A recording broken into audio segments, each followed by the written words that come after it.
नमस्कार.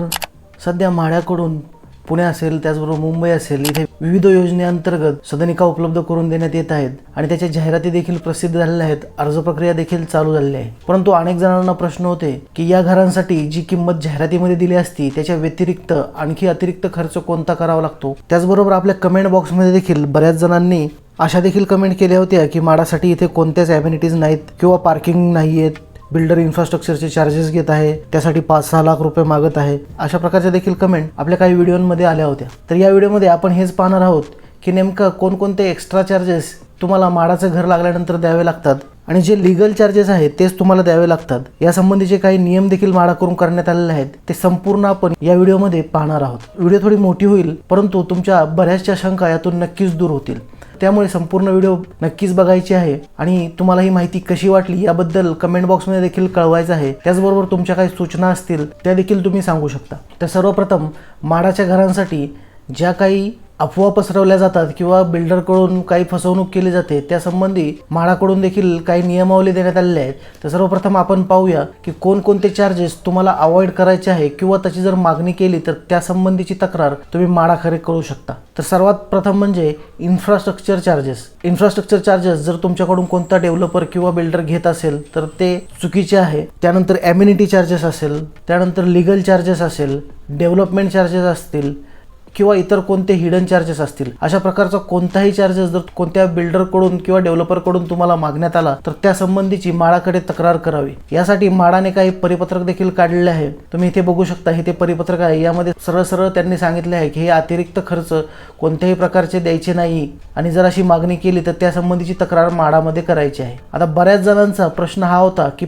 पार्किंगसाठी नेमके किती चार्जेस द्यावे लागतात किंवा याची पार्किंग कशी असते. तर माडाचे जे परिपत्रक आहे यामध्ये सरळ स्पष्ट त्यांनी सांगितलेलं आहे की 4-चाकी वाहनतळ व दुचाकी वाहनतळ उपलब्ध करून देण्याची तरतूद एकात्मिक विकास नियंत्रण व प्रोत्साहन नियमावली म्हणजे जी UDCPR 2020 मधील जी आहे त्यानुसार इमारतीच्या मंजूर नकाशांमध्ये माडाच्या सदनिकांना आरक्षित असलेल्या खुल्या वाहनतळांचा स्पष्टपणे उल्लेख असावा. अशा वाहनतळांसाठी कोणत्याही शुल्काची आकारणी करण्यात येऊ नये व बंदिस्त वाहनतळ म्हणजेच कवर पार्किंग, स्टील पार्किंग किंवा मेकॅनाइज पार्किंग विकत घेण्यासाठी कोणत्याही लाभार्थ्यावर दबाव टाकू नये. जर तुम्हाला कवर्ड पार्किंग घ्यायची असेल तुमच्यासाठी स्पेशल तरच तुम्हाला एक्स्ट्रा चार्जेस द्यावे लागतात, परंतु ही पार्किंग घ्याच असा कोणी आग्रह तुम्हाला बिल्डर करू शकत नाही. जर तसा केला तर तुम्ही माडाकडे तक्रार करू शकता. आता नेमके लीगल चार्जेस कोणकोणते आहेत तर लीगल चार्जेस जे आहेत त्यामध्ये सर्वप्रथम स्टॅम्प ड्युटी म्हणजेच मुद्रांक शुल्क तुम्हाला भरावे लागते. आता हे नेमके किती टक्के काय याचं आपण एक उदाहरण घेऊया आणि या उदाहरणात आपण व्यवस्थित समजावून घेऊया. तर सगळ्यात पहिलं भरावं लागतं हे स्टॅम्प ड्युटी.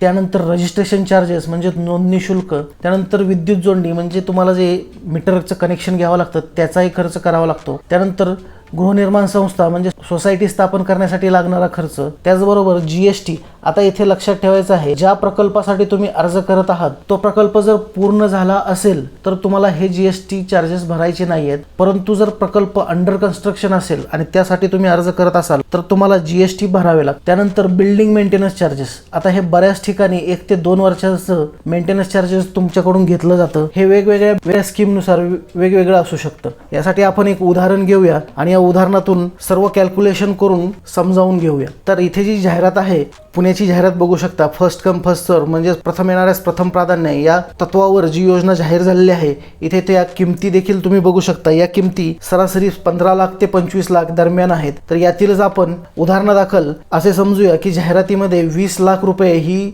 किंमत दिलेली आहे.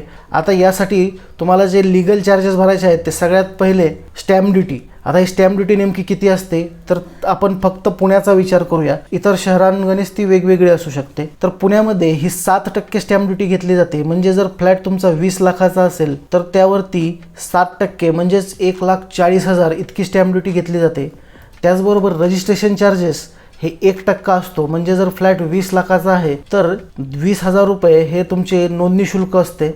त्याचबरोबर विद्युत जोडणी. आता ही विद्युत जोडणी 7 ते 10,000 किंवा काही ठिकाणी 15,000 देखील घेतले जातात. आपण 10,000 पकडूया. त्यानंतर गृहनिर्माण संस्था स्थापन करण्यासाठी येणारा खर्च. आता हा सोसायटी टू सोसायटी वेगळा असू शकतो. इथे आपण उदाहरणादाखल 7,000 रुपये पकडूया. हे कमी किंवा जास्तही होऊ शकते.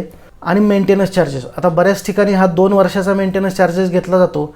आपण जर 20 लाखाचा 1 BHK पकडला तर अंदाजे 1,500 ते 2,000 रुपये प्रति महिना या हिशोबाने जर 2 वर्षाचे बघितले तर 24,000 रुपये होतात. या सगळ्यांची टोटल केल्यानंतर जो तुम्हाला जाहिरातीमध्ये जी किंमत 20 लाख रुपये दाखवली होती ती तुम्ही इथे पाहू शकता, ही 22 लाखापर्यंत गेलेली आहे.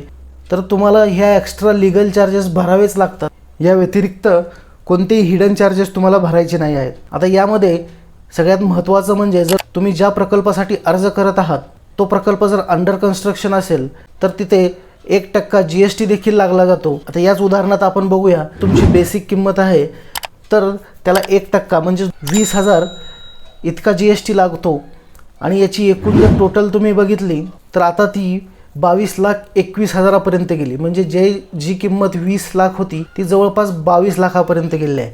अशा प्रकारे म्हाडाची जी दर्शवलेली किंमत असते जाहिरातीमध्ये त्याच्या व्यतिरिक्त तुम्हाला हा इतर खर्च करावा लागतो. आता यामध्ये जे रजिस्ट्रेशन आहे म्हणजे नोंदणी शुल्क आहे यामध्ये देखील सवलत मिळते.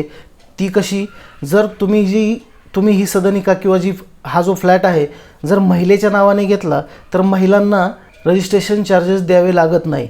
म्हणजे जर महिलेच्या नावे तुम्ही घर घेतलं तर तुम्हाला हे जे 1% जे 20 लाखाला 20,000 आहे, 30 लाखाला 30,000 होतं, हे 1% जे आहे ते तुम्हाला माफ होतं.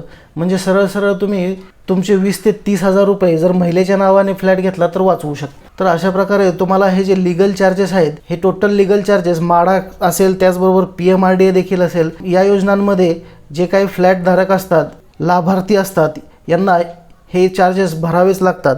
यामध्ये थोडाफार बदल होऊ शकतो परंतु जवळपास आपण जे उदाहरणामध्ये पाहिले हे एवढे चार्जेस भरावेच लागतात.